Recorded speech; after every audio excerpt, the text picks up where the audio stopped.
तो जीविका को फिर से फीवर आ गया था, तो हम लोग यहाँ दूसरे डॉक्टर से विज़िट करने आए हैं।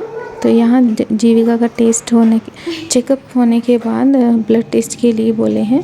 ब्लड टेस्ट, यूरिन टेस्ट, तो यूरिन ले लिए हैं और ब्लड टेस्ट बोले हैं।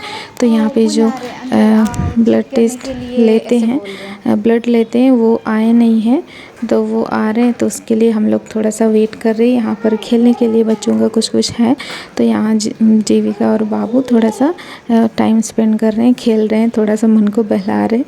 लेकिन जीविका के मन में थोड़ा सा डर है। उसको हाथ में ब्लड लेंगे तो हाथ में सुई लगेगा, उसको ये पता है, इसलिए थोड़ा सा डरी हुई है और बार बार इमोशनल भी हो रही थी, बोल रही थी मुझे नहीं चाहिए, नहीं लेना है। तो बगल में एक बच्चा को ब्लड टेस्ट के लिए ब्लड ले रहे थे, तो जीविका उसको देख के खुद रोने लगी, क्योंकि उसको पहले भी हो चुका है। तो मुझे बहुत टेंशन हो रही थी कि हम अकेले कैसे संभालेंगे, क्योंकि दोनों बच्चों को लेके मैं खुद आई हूँ।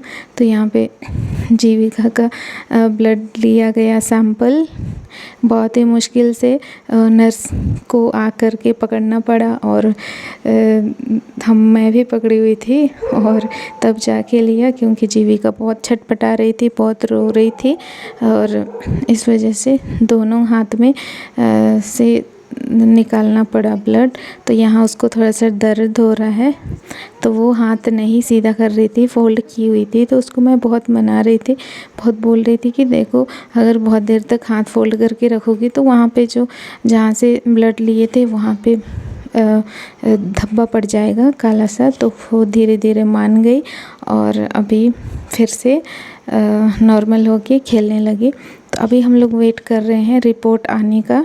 रिपोर्ट आने पर ही पता चलेगा कि इसको हुआ क्या है एक्चुअल में, फ़ीवर अचानक से फिर से क्यों आ गया और बार बार इतना फ़ीवर क्यों आ रहा है दोनों बच्चों को।